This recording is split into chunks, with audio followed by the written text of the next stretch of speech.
Amable auditorio, bienvenidos a una mesa de análisis político a través de este espacio informativo en esta transmisión vía streaming de Grupo Eclipse. Hoy nos acompaña el candidato a la alcaldía de Puerto Progreso, Eric Rijani González. Eric, bienvenido a esta mesa de análisis, un placer saludarte. Muchas gracias por tenerme aquí el día de hoy y ser parte de este selecto grupo. Nos acompaña Alejandro Sánchez y Daniel Barquet. Caballeros, qué gusto. Muchas gracias. Hola, ¿qué tal? ¿Quién quiere abrir fuego? Bueno, muchos días de campaña. No son excesivos para que la gente decida. Hay números que dicen que a estas alturas el 80 y tantos % de la población ya decidió. Debería cortarse, es demasiado los gastos de campaña. ¿Cómo ves este tema electoral? Bueno, creo que a nivel federal hemos tenido una campaña de años. Por lo menos yo puedo contar así a mano alzada 3 años desde que el presidente inició con este destape de corcholatas y nos puso el tema sobre la mesa. Creo que si de por sí la plática, y creo que es muy válido lo que dices, Daniel, que 90 días o 60 días de campaña es algo extenso. Si lo multiplicamos con todo este tiempo que hemos tenido esto en el ambiente, han pasado tantas cosas desde hace 3 años, de las pre-campañas hasta, y no es tartamudeo, es una realidad, hasta lo que ya entramos a un proceso electoral formal, que era una pre-campaña, hasta llegar a una campaña. Creo que sí, hay un desgaste de la sociedad en este tema, que va un poquito más allá, porque hay muchas cosas que son ruido, ¿no? Creo que no todo se ha centrado en escuchar a la sociedad, en procesar lo que se escucha y en dar propuestas y respuestas, que es algo que yo en lo personal tratamos de hacer desde esta pre-campaña, en la cual hicimos un ejercicio de participación ciudadana prácticamente. Era reunirnos con las personas, escucharlos, saber cuáles eran sus dudas, cuáles eran sus anhelos, cuáles eran sus molestias, y con eso construir una plataforma de propuestas con las cuales podríamos llegar al punto en el que nos encontramos hoy, a una campaña en la cual presentamos cuáles son las respuestas para lo cual nosotros tenemos un análisis. Y van a ser los elementos que les van a permitir tomar una decisión. Correcto. Alejandro. Yo sí quisiera preguntarte, bueno, vemos a un progreso, quizá en algunos puntos que pueden estar abandonados, ¿no? Tal vez hoy vimos una manifestación de ideas de que no querían a Julián Zacarías en un estadio. ¿Qué vas a renovar? ¿Qué vas a mejorar? ¿Cuál es ese objetivo después del 2 de junio? Yo tengo una forma muy particular de ejercer el servicio público. Tal vez desde que tiene mucho que ver desde que inicié mi primer puesto de elección, que fue la diputación, una campaña para diputado en la cual estábamos en una pandemia. Sí, bueno. Entonces, al no haber estos eventos masivos no podías aplicar tal vez un esquema tradicional de campaña, y la única herramienta, o tal vez la mejor herramienta con la cual uno podía contar, era la caminata, tocar las puertas, platicar con las personas. Para mí, que nunca había hecho una campaña, se me volvió no solo la herramienta básica de esa, sino de mi día a día, porque como diputado lo seguí haciendo, porque descubrí que es una participación ciudadana, y además lo único que me pedía la gente era mantenerme cerca. Y en ese análisis de estar cerca, estar a tiro de piedra, es lo que me permitía tener el termómetro de la sociedad. Y como les decía hace un rato, saber qué les duele, qué está mal, dónde necesitan. Y al mismo tiempo, además de estas gestiones que iban desde la lámpara, desde la calle, desde el agua potable, desde el perro ruidoso, de los perros ríos, iba a tener una realidad de políticas públicas que podíamos aplicar a mediano plazo, como fueron los programas que sacamos de salud bucal, los programas que hicimos de movilidad y calidad de vida, que ese fue, para mí ese es el mayor ejemplo de lo que les platico. Movilidad y calidad de vida es un programa que sacamos debido a las caminatas. Recuerdo que nos encontrábamos en la colonia Revolución, caminando, y en un lapso de tal vez 3 manzanas, me topé a 6 adultos mayores postrados, sin aparatos ortopédicos, sin silla de ruedas, sin cómodo, sin nada, postrados, porque además era por la mañana. Correcto. Y pues la familia sale a trabajar, se encuentran solos, no pueden ir al baño, se los dejan prácticamente con una basinica para que ellos medio se puedan acomodar, los que podían moverse. Y qué pasaba? ¿Por qué pasa esto? Si existen programas que te dan sillas de ruedas, si existen programas que te dan burritos, que te dan cómodos, que te dan... porque no pueden ir. Es la paradoja. No tienen movilidad, entonces no pueden acercarse a donde tienen que inscribirse para poder tener un programa de acceder a un aparato ortopédico. Entonces movimos un poquito y lo volvimos a denuncia. Okay. Cuando tú a una persona que está postrada, que tiene una dificultad de movilidad, le das un aparato ortopédico, le da, no solo le das independencia la vida a él, le das independencia a la familia.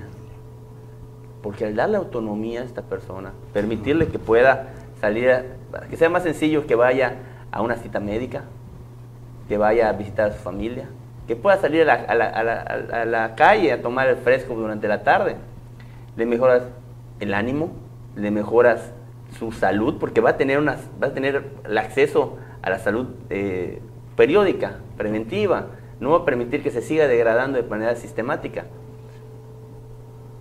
Me preguntabas, ¿cuál va a ser la diferencia? Es estar cerca.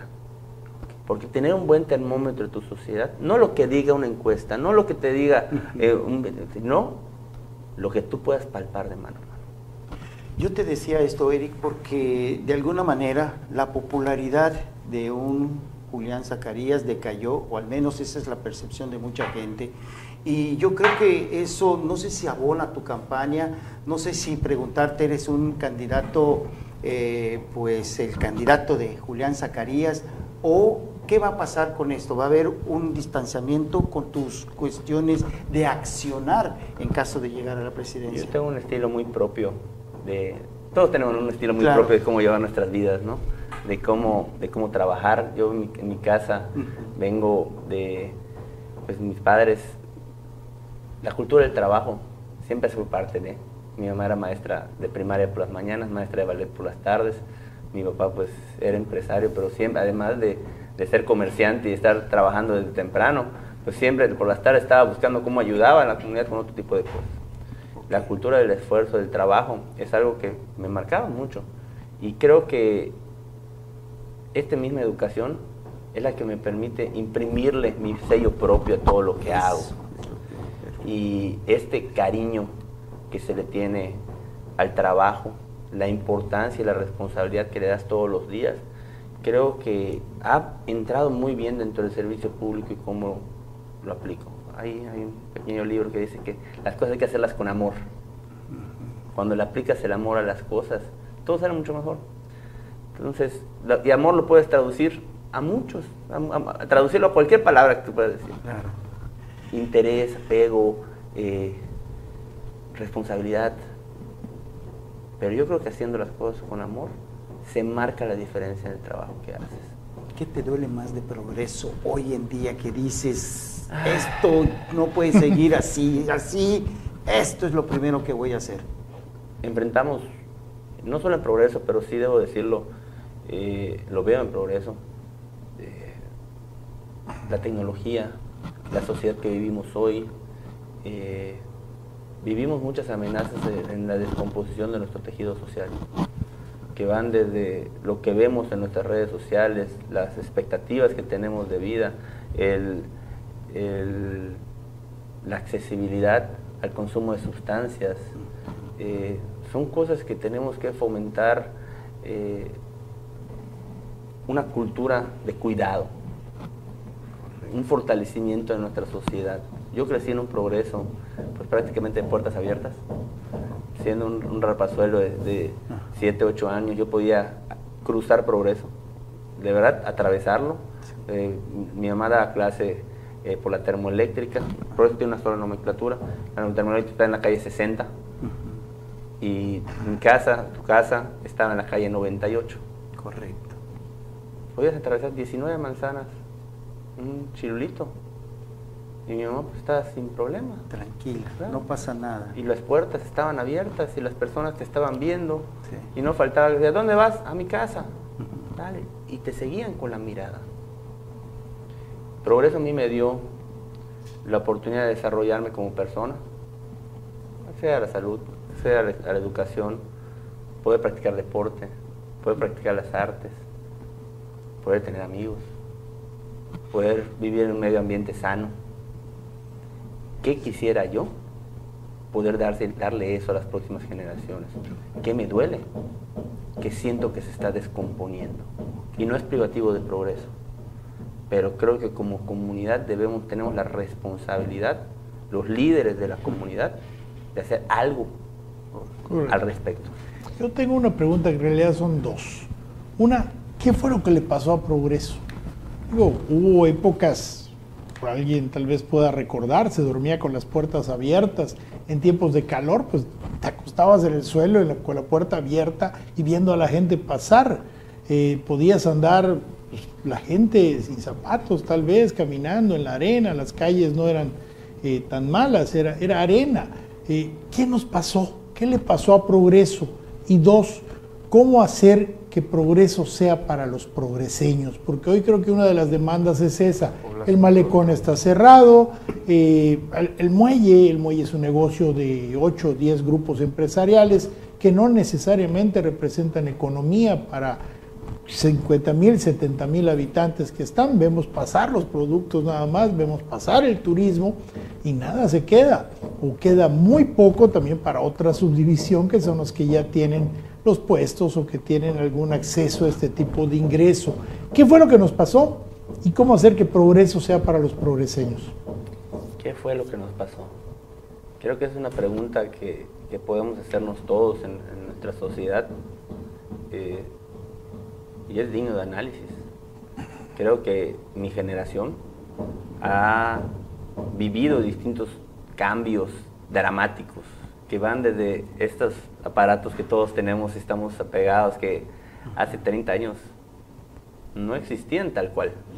O sea, los primeros celulares tenían hace 30 años, eran unos bloques de ese tamaño, y que no tenían ni más, no podían mandar ni mensajes.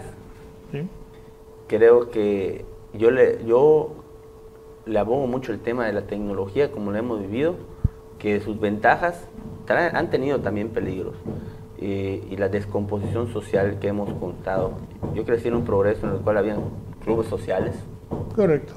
Rotarios, Leones, sí. Casino, había una serie de circunstancias en las cuales las familias, y a eso súmale nuestras fiestas patronales, nuestro Día de la Marina, nuestro carnaval, que esto además del título que llevan, pues son lugares de concurrencia social, en los cuales las familias se conocían y se reconocían, y cuando tú conoces a alguien, aunque sea de vista, va a ser que sea más probable que si lo ves con una llanta ponchada, pues pares y digas, te puedo ayudar en algo, aunque no tengas ganas de ayudarlo. Claro. Ni llave de cruz, ni llanta de refacción. Claro. Pero cuando menos te vas a acercar a ofrecer la ayuda, a que no conozcas a alguien.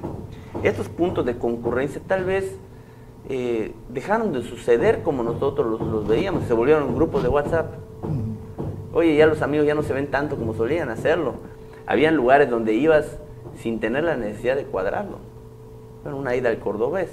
Claro. Sabías que a las 4 o 5 de la tarde, si tú querías tomar un café, o mejor aún, si querías chismear y tomarte un vaso con agua, ibas al Cordobés. Claro. Eso fue dejando de suceder. Yo le puedo poner un pedacito de lo que estamos viviendo a este tema de la tecnología, del avance y la degradación social que hemos tenido, no en Progreso, no en Yucatán, no en México, en el mundo. También las amenazas disruptivas, vamos a decirle, han ido creciendo. El avance socioeconómico trae beneficios, pero también trae desventajas. Son fenómenos que se van dando, vamos a decir, el aumento de la actividad socioeconómica en sus distintas facetas. Oye, la venta del alcohol, el aumento de la actividad pesquera, porque el aumento de la actividad pesquera fue un tema que cambió mucho la morfología de Progreso. Desde que surge en los 90s el pulpo, o cuando se descubre la importancia del pulpo a nivel internacional, la actividad económica cambió por completo. Para bien. No, para bien, sí. Económicamente para bien. Antes veníamos pues con una pesquería prácticamente única, que era el mero. El caracol blanco lo habían vedado, sí, mucho antes, de por vida, sí, puro de Campeche llega. Menos en la chelemera. Menos en la chelemera, bueno, esa es otra cosa. Pero cuando entra el pulpo fue un shock social que no solo reactivó una economía que estaba detenida hasta cierto punto porque estaba en una crisis. Esta pesquería vino a reactivar no solo la vida de la pesca, sino de todo Progreso, porque lo sabemos en Progreso, cuando tenemos una mala temporada, muchas cosas cambian. Cuando hay una temporada buena, otras cambian. Y poco a poco, tal vez con el paso del tiempo, volvimos a tener otro shock cuando llega el pepino. Que el pepino también trajo y hubo cambios otra vez morfológicos, sociales en nuestra comunidad y que eso también afectó de otras formas. Termina el pepino, el mero sigue en una crisis, la langosta pues sí es una pesquería de valor, pero no tiene mucho impacto, vamos a decir, no es algo, los tamaños con los cuales se mide, el número de permisos con los que tiene, no vamos a decir, no impacta tanto a la sociedad y ahora somos una sociedad dependiente del pulpo. Y este recorrido que hago solo con la pesca nos hace que hemos tenido migraciones de personas que llegan tal vez, de otros, y no porque sean malas o sean buenas, sino porque simplemente sencillamente llegan a pescar, están 6 meses en un barco y cuando termina la pesca, pues ya no saben a qué hacer, porque muchas veces no tienen un lugar donde vivir, porque no conocen a nadie, porque vinieron porque alguien les dio un pitazo de que había chamba en Progreso. Y es gente muy trabajadora. Y hoy tenemos a personas que migraron hace 30 años, que son gente valiosísima, que son pilares de nuestra sociedad, que ya tienen familias, que tienen autos, que tienen negocios, y que han ido construyendo en Progreso, pero han cambiado nuestra morfología. No somos solo los que éramos antes, ya somos muchos más, y tal vez no nos conocemos todos. Y esa es la base, para mí, de una comunidad que tal vez hoy no es la que era antes. Correcto. Oye, Eric, y de ser favorecido por el voto el domingo 2 de junio, ¿cómo trabajar no solamente con los progreseños? Porque finalmente es un municipio que recibe una enorme cantidad de habitantes de la capital yucateca.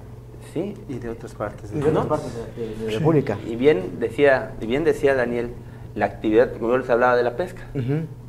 ¿Qué pasa con la actividad portuaria? La actividad portuaria a finales del año 2000, inicios de los años 2000, se hizo la gran ampliación del puerto de altura. Se había generado Isla Cervera, a mediados de los 90 se inicia esta ampliación en la cual se hace el canal de navegación, se hace el primer canal de navegación, se amplía lo que es la terminal remota, donde se incluyen ya una terminal de combustible y de grano, vamos a decir terminales especializadas. Correcto. Y que van generando, oye, yo estaba hace tal vez un mes en una agencia aduanal y me conversaba, oye, es que yo para esa época éramos una agencia de 38 personas, hoy somos más de 150, solo por las actividades que fueron incluyendo.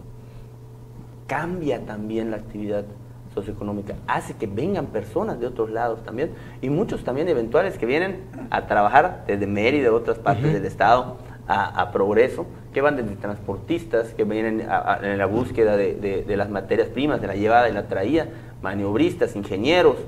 Hay que trabajar para todos, y esto es un pastel, son distintas capas que tenemos que ir viendo.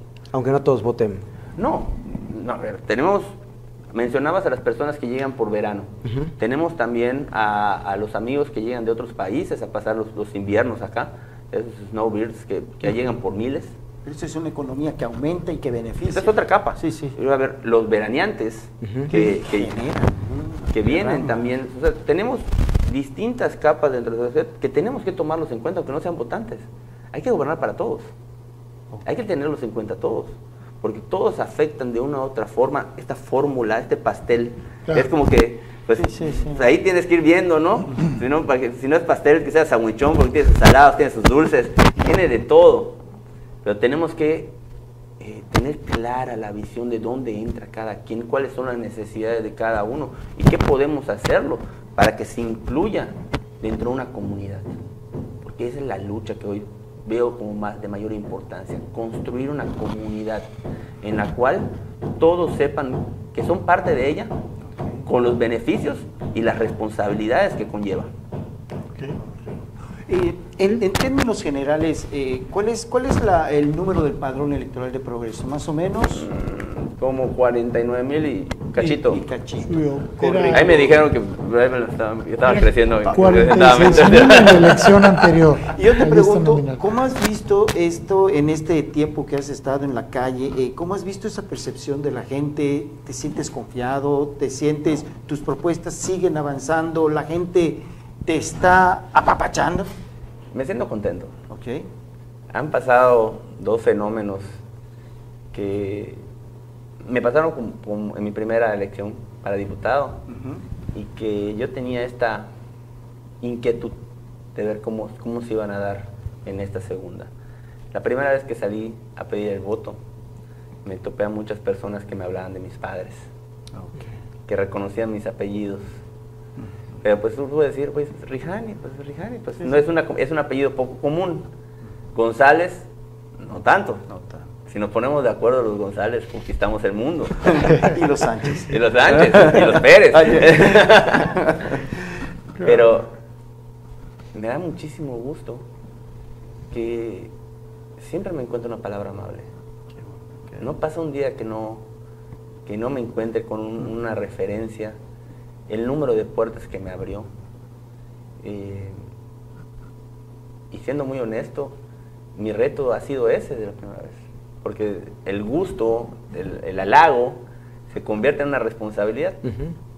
Y después de 3 años de servidor público, pues creo que esa es la mejor calificación que no podemos darnos. ¿Qué va a pasar ahora que salga a pedir el voto? Me van a decir, no saliste como tu papá, no saliste como tu mamá. Y gracias a Dios, lo que ha pasado es que ya no solo me hablan bien de mis padres, Sino ahora de ti. sino también de mí. Y mi reto es que mis hijas algún día puedan recibir eso.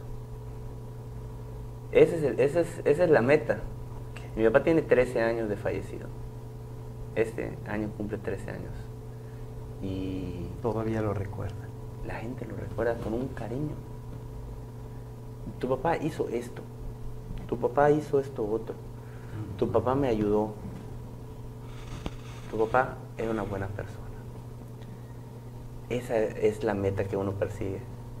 Que tal vez mucho tiempo después de que uno ya está acá, la mentalidad colectiva sea del trabajo que hiciste, del bien que hiciste. Creo que esa es la verdadera meta y eso es lo que uno persigue. Que después de 3 años puedas salir otra vez a tu examen y puedas encontrarte no solo las palabras de tus apellidos, sino también tu nombre de pila. Perfecto. El ayuntamiento, supongamos, ya estás ahí, eres alcalde. Los trabajadores, hay muchos trabajadores, gobiernos anteriores generaron sindicalismo en Progreso, al grado de que hay dependencias como el agua potable que tiene más de un sindicato. Es increíble que un núcleo reducido tenga tanta participación sindical, que a su vez representa comisiones y representa tema de economía. Hay plazas laborales que no se están ocupando. ¿Habrá alguna revisión o les vas a dar estabilidad a la gente que está diciendo que no se va a mover nadie? ¿Qué es lo que se haría en este caso? Mira, creo que no hay nada más peligroso que trabajar por inercia. Y al decir esto me refiero a que todo lo que no se analiza, todo lo que no se mide, pues no se puede mejorar. Creo que debemos de llegar y hacer un análisis claro de qué funciona, qué no funciona. Yo soy un simpatizante del sistema sindical. Yo no lo ¿cómo decirlo? Yo no lo estigmatizo. Yo soy creyente de que los trabajadores de base son esta columna vertebral que sostiene las administraciones del servicio público, no solo como un gran pilar, sino porque también en él se contiene la información de cómo se hacen las cosas, de cómo se han hecho, porque en la gran mayoría de los casos puede haber una ley, puede haber un reglamento, pero el día a día es distinto. ¿Y saben quiénes han estado allá? Administraciones y administraciones y administraciones. El personal de base. Tiene un valor que hay que invitarlo a integrarse, respaldarlo, fortalecerlo, son nuestra columna vertebral. Pero al mismo tiempo, aún una columna que no se mueve, que es rígida, pues termina pues, teniendo problemas. Tenemos que poco a poco ir flexibilizando, porque esta columna es la que nos permite que la administración sea aún mejor. Es un proceso, tenemos muchos usos y costumbres que hacen que tal vez nada más se acuerden de los derechos, tal vez no siempre las responsabilidades. Tenemos trabajadores excelentes, otros no tanto. Tenemos que buscar un estándar en el cual se premie el mejor trabajo, respaldarlo y también poder jalar a aquellos que se están rezagando para que podamos tener un estándar de servicio público. Porque recuerden, al final del día, el fin último es servir a nuestra propia sociedad. Y es la belleza del servicio público, que tu trabajo te va a servir a ti mismo, porque tú eres parte de la sociedad. Entonces, yo soy fiel creyente del sindicalismo y estoy seguro que vamos a lograr hacer grandes cosas. Perfecto. Pues Eric Rijani, te agradecemos mucho que nos hayas dado la oportunidad de poder platicar contigo. Ojalá y ya rumbo al cierre de esta campaña podamos tener una nueva plática para saber cómo cierras con broche de oro, y enaltecido de que nos hayas podido dar la oportunidad a nosotros de poder platicar contigo. No, hombre, muchas gracias, y la verdad es que el honor es mío estar con grandes periodistas como ustedes, y estoy muy agradecido que me hayan dado este espacio. ¿Vas a regresar como alcalde entonces a una entrevista? Si Dios nos lo permite, nos da vida. Los primeros 10 días, ¿no? ¿Cuántos? Bueno, 7 días después del 2 de junio. Yo creo que sí, más o menos son como 8 días en los que van Pactamos dándose entre todo, lunes terminan y estos martes. procesos. Hay mucha chamba. El trabajo viene después de la no, elección. sí, claro. La verdadera chamba viene después de la elección. Esto solo es una entrevista de trabajo. Y creo que firmemente, que después de estos, los 3 años se van muy rápido. Sí. Y en Progreso hay muchas cosas por hacer.